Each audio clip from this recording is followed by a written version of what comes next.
지난주 토요일 그제 송영길 전 대표의 자택과 함께 압수수색이 된 곳이 있죠. 평화와 먹고 사는 문제 연구소라는 사무실에 대한 압수수색도 진행이 됐는데 보시죠. 2015년에 송영길 전 대표가 직접 만든 곳입니다.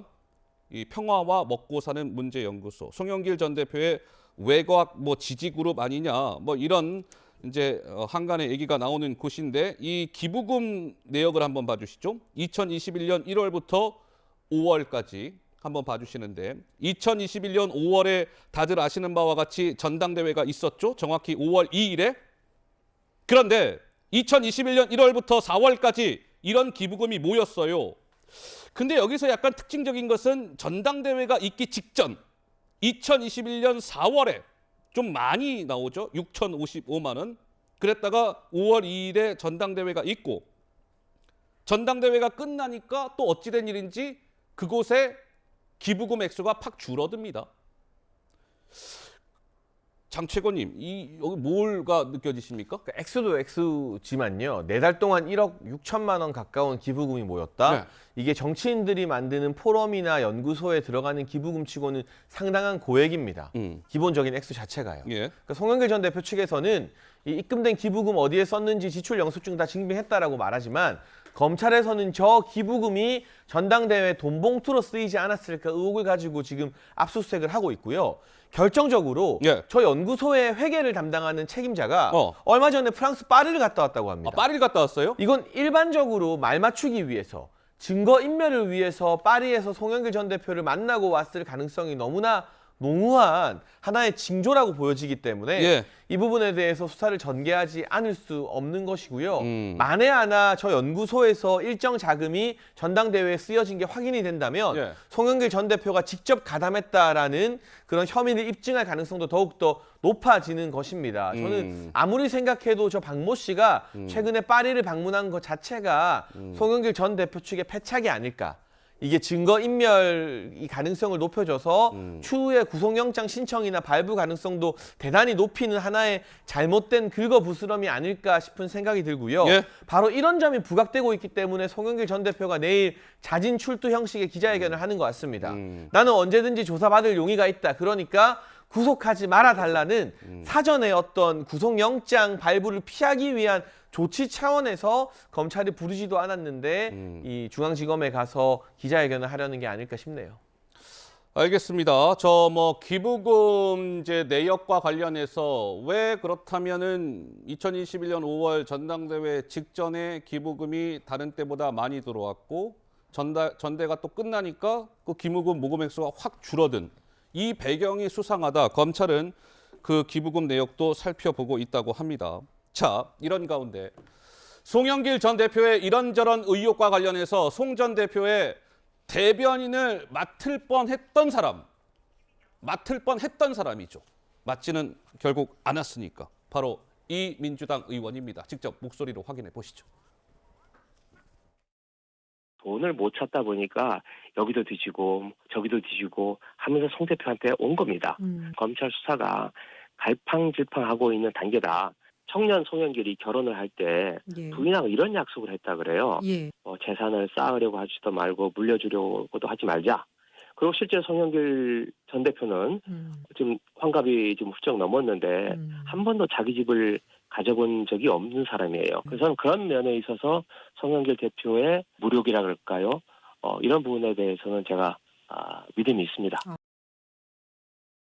글쎄요, 배종찬 소장님, 일전에 김민석 정책위 의장이 내가 보증하는데 송영길이라는 사람은 물욕이 없는 사람입니다. 이런 발언이 나와서 약간의 논란이 된 바 있는데 오늘 김의겸 의원이 맞아요. 송 전 대표는 물욕이 없습니다라는 취지의 발언을 이어갔습니다. 어떻게 들으셨습니까? 이게 이제 정치적 대응이 되는 겁니다. 왜냐하면은 일단 송영길 전 대표와 관련된 부분이 왜 민주당으로서는 치명적이냐면 지금 이재명 대표 리스크도 있어요. 그런데 송영길 전 대표 리스크까지 있으면 이거는 리스크가 가중되는 거죠. 그렇게 되는 경우에 최근에 그래도 더불어민주당이 한숨을 돌릴 수 있었던 것은 대통령 지지율과 또 국민의힘 지지율이 지리멸렬한 상태이기 때문에 지지율 조사에서도 반사 이익을 얻어왔는데 자, 미국 순방 이후에 발표된 리얼미터 조사에서 대통령의 지지율이 올라간다. 그럼 국민의힘 지지율은 대체적으로 대통령 지지율과 연동돼 있다. 이렇게 올라가 버리면 상당히 이제부터 불안해지는 겁니다. 어허. 그러면 결과적으로는 지금 탈당하면서 당과는 거리를 둘 수밖에 없어야 되는 송영길 전 대표지만 당이 관련해서 발언을 할 수밖에 없는 상황. 그리고 계속해서 이제 청렴성을 부각시키고 검찰의 무리한 수사다. 예. 이 부분이 이제 강조될 수밖에 없는 상황으로 봐야 되는 거죠. 최근에는 김민석 정책위 의장이죠. 예. 정책위 의장도 집이 없다. 그런데 집이 가만히 없다. 따져보면 본인 스스로가 청렴하려고 했다. 집이 없다. 결혼할 때 부인과 약속했다와 전당대회 때 표를 확보하기 위해서 돈 봉투를 돌릴 수밖에 없는 의혹이다. 이건 사실 그렇게 연결되는 건 아니거든요. 예. 그러니까 정치적 대응을 할 수밖에 없는 이유는 이른바 송영길 전 대표발 여론의 파장이 송영길 전 대표가 인천시장을 역임했어요. 그러면 이게 계속 길어진다, 계속 또 연장된다. 그러면 내년 총선을 감안해서도 이른바 중수청, 중도, 수도권 그리고 이제 청년청에까지도 영향을 줄 수밖에 없기 때문에 예. 미리 이제 검찰 조사 받으러 나가겠다 이렇게 정치적으로 주도하는 그런 시도라고 봐야 되겠죠. 알겠습니다. 자, 어제 송영길 전 대표가 오늘 내일 오전 10시에 검찰에 자진 출석하겠다라고 했고 검찰은 아이고 좀 기다리시라니까요. 이제 이런 입장이다 보니 송 전 대표가 내일 검찰청사 앞에서 또 기자들 앞에서 기자회견 비슷한 형식의 질의응답이 있지 않을까 싶습니다. 내일도 관련 뉴스를 전해드려야 되지 않을까 싶고요. 자, 민주당 품에 안기게 된 민형배 의원, 민주당에 복당이 됐죠. 민형배 의원이 오늘 한 라디오 방송에 출연해서 이렇게 목소리를 높였습니다. 이어서 한번 들어보시죠.